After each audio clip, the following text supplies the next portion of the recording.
All right, thank you. We have a few minutes left in this last session of the day, last symposium session. What I'd like to do now is open up for questions for a good chunk of the time to facilitate moving along and having a chance for many people to speak. We'll do those in sets of 3. So if we could get up to three questions from the audience, and then we'll answer those, and as we have more time, we'll go to the next set of 3. Can I go? Yeah, brilliant. Thank you very much. Fantastic talks. I'd like to ask 2 questions. One to Reshma about migration. I wonder if you could reflect on the broader questions on migration within agriculture, nutrition and health. I mean, you talked about circular migration in your particular study, but what other implications are there for migration when we're thinking about agriculture, nutrition and health work? And the second question of a clarification from Gautami, your light indicator, could you just tell us a little bit about that, please? Good morning. I have also a question for Gautami about her presentation. It's about density. Have you tried to see what are the relations between because if I understand, you have done the analysis of the restaurant density from where they live. Okay, have you tried to see the effect from the restaurant density from where they work from for adults, obesity? The restaurant density from where they work for adults. Hi. One question, a couple of questions actually for the last speaker. Was there any correlation between urban and rural and your dependent variable? And also, could you give us maybe your hunch on why the gendered results were significant for women over men? Because I'd expect them to be significant for men because they supposedly eat out more than women. So do you have any reflections on that? And if there is, based on your data or conversations with people, if you've understood why that may be. Thanks a lot. And a great paper, by the way. Want to start? Okay. Thank you for that question. So I think part of what the presentation showed was that we do need to recognize that, I think we all are aware that people are engaged in multiple and diverse livelihoods, and so really not thinking of agriculture as sort of a permanent, stagnant livelihood, but that those who are involved in agriculture are sometimes throughout the year, especially if they don't have kind of the infrastructure to be able to cultivate throughout the course of the entire year, do engage in other livelihoods. And then also thinking about sort of changes in agriculture and climate as a driver of migration. So we're seeing more and more climate-related migration. And so how is sort of changes in the ability to cultivate land driving migration? I think with your question with respect to health, that's something that I wasn't able to get to, but there's been a lot of work looking at more of the permanent rural to urban migration and how rural to urban migrants maybe perhaps first face some challenges in kind of accessing the services, but if they're permanent, accessing kind of health services, ICDS services, for example, but are able to eventually access those services in their residence. So when it comes to sort of circular migrants who spend half of the year at home and half of the year in varying places, where are they getting those services? Can be both places, but oftentimes it's neither. So I wasn't able to show some of the kind of health-related data, but we do see immunization rates full immunization among children 12 to 23 months, for example, is very low among circular migrant children.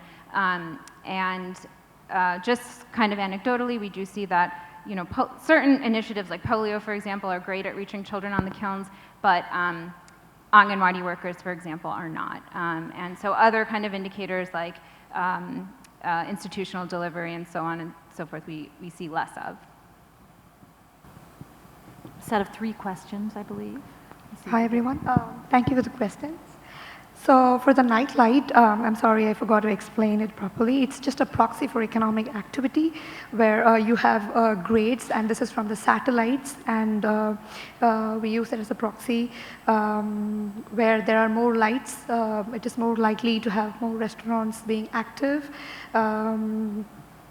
And there was one more question about whether we've tested this near the work locations. So what we have currently is the geocoded locations for a cluster, which is like only 10,000 data points in India, and we are assuming that for each household, it would also cover the location where they are going for work.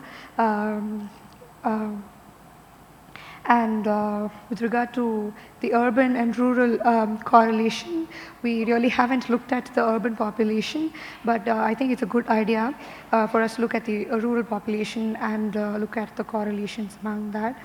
And one more question was about why women have higher BMI, and we are suspecting that women work more and cook often and would be happier to give up cooking whenever the need arises. So,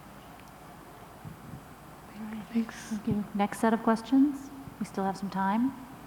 Do we have our microphone somewhere? Yeah, I have a question. So just to the last presenter regarding the data that you used from Google Maps. I know when some people have used similar techniques in smaller locations, they've also done some ground truthing where some field workers have gone out and actually seen whether these restaurants are truly there. And of course, this is in a smaller location, but at a national level, I guess that's not really possible, maybe in some sites. How confident are you in the accuracy and the up-to-dateness of your findings from Google Maps? A couple more questions. Ed over here, and we got one. My question is to Gautami. I had a question about the Google Map data. Did you get any information about informal food vendors? Yeah.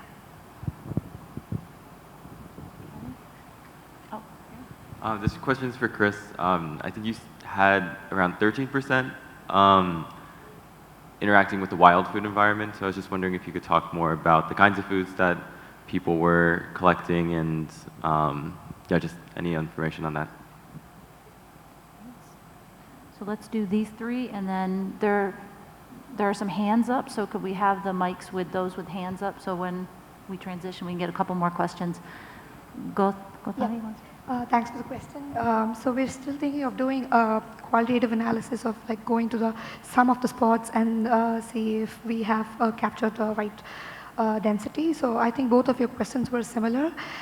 We think, so we did a check of the list of the restaurants that Google had retrieved for us, and we're still skeptical about the street food vendors, and we're not sure if it would have all of, but we also had, I don't know how many of you are familiar, it's called Amma Unavagam, it's in Tamil Nadu, and it provides very cheap food, and Google was able to retrieve very small vendors, but we're thinking we should do something about the street food vendors as well.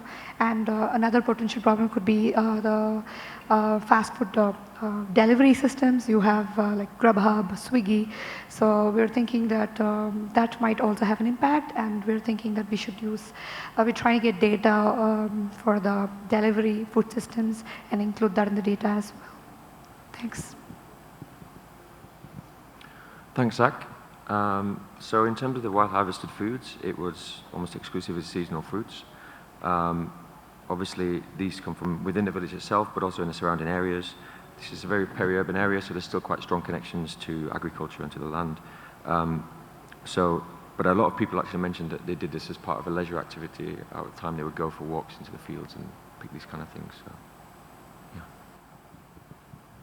Thank you. Ed Frangelo, South Carolina. I have a question for Alyssa. You noted the inverse relationship between the amount of milk and whether or not they were keeping some at home, and you attributed that to possibly to the policy, in essence, of the milk collector. But I'm wondering if it's also possible that households make a decision, I'm going to feed my family with milk, and I'm only going to produce enough for that, versus I want to sell milk and make money, so they produce more, and that's why you see that association. So if you could comment on that. And then a question for Gautami.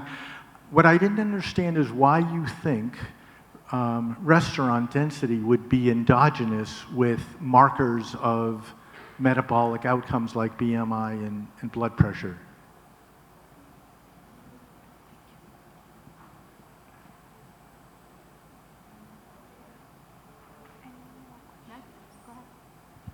Somebody else asking a question? Or was that, okay. All right, go ahead. You can answer those two. Do we want to start with Alyssa?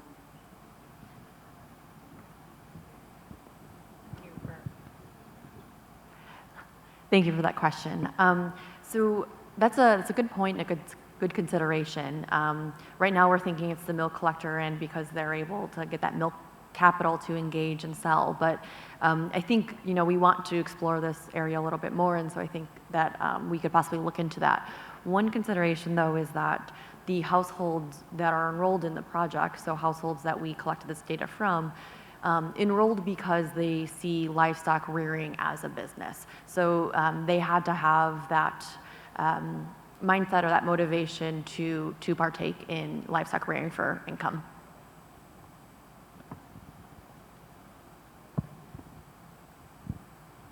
It's actually a good question. So for the IV, we're using the night lights as lagged. It's the lagged values, the lagged night light density. So the restaurants that we use are 2019, but the night light night light values are from 2015. So the assumption is that the past values of night lights are correlated to current restaurant density, but are unlikely to affect current individual health outcomes through any other channel. But we still don't think it's a very strong IV, and that's why we're working on refining this further by merging this data with the city-level panel of the restaurant density, using the data from economic census and improve our IV. So our results turn out better. Okay, but if I could just follow up, the IV is a solution to a problem. The problem is that there's endogeneity. And my question is, why do you think there's endogeneity? Why would restaurant density be endogenous with individual level measured BMI and blood pressure? Why are you trying to solve this problem? Oh, that's just because we think that where there are high economic activity, people tend to work there, and restaurants intentionally go to places where people tend to eat out more. If that makes sense. Okay, thanks. I have another question for Gautami. I was wondering if you had considered sleep quality, the bright lights and possible disruption to sleep quality and its association with BMI. Sorry, I didn't get that. With your bright lights measure and restaurant density, I was wondering if you had considered sleep quality as a potential determinant of increased BMI. And sleep quality, like whether or not an individual sleeps for the entire night or is disrupted throughout. Okay, yeah. We haven't thought about that. Maybe we can include that, look at it. Thanks for the suggestion. Thank you. Do we have any other questions? All right. Well, I just have a couple of closing thoughts and just wrap up this session. I want to thank our speakers for some excellent presentations. I really enjoyed hearing them and really, for me, prompted a lot of thoughts and ideas for my own work as well. So today we heard from Alyssa Grudy on findings from the Livestock Production for Improved Nutrition Project, and she really demonstrated how milk production increased the percentage of total milk set aside for household consumption, but raised a lot of questions about why that might be happening, and really help us all think about, well, what can be done at that level in identifying those consumption points and thinking about the decision making that's going on behind those decisions. We then turned to the presentation by Reshma, giving us some insight using her mixed methods to get at the perceived food, excuse me, the mixed method, the influence of circular migration on food choice and child nutrition, and as she mentioned in the comments, not just thinking about it as a static one-way migration, but looking at the impacts of this particular vulnerable population and how might that experience, that livelihood experience, be affecting the decisions they make about what to feed themselves and their children that have implications for health. We then heard from Chris on his in-depth perceptions and experience of food environments and food acquisition practices here in urban Hyderabad, and he noted some of the factors related to rapid changes in land use, transport, and livelihoods in particular, changing the way people interacted with the food environment, including not only the kinds of food purchased and consumed, but where they purchased from, and that trust being a major determinant of where people went and the types of things they were willing to buy related to both credit and quality.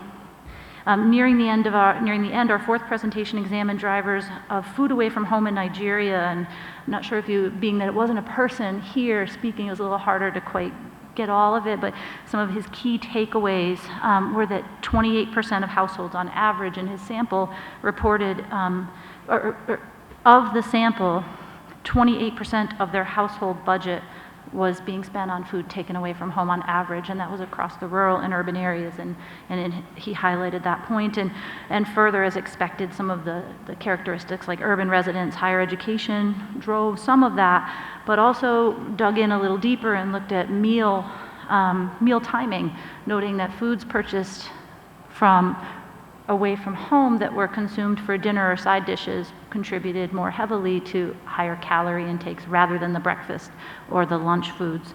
And then we wrapped up today's session with a presentation from, flip my note here, with a very popular presentation by Gothania on, I have my notes here, on correlations between density of fast food or restaurants and obesity, and that really prompted a great discussion, as all of you were obviously observing, and highlighting maybe some of the implications for future considerations around taxing or zoning policies. And I want to thank everyone for joining us today and for participating in a nice discussion, and I look forward to seeing you next year to talk more about food choice.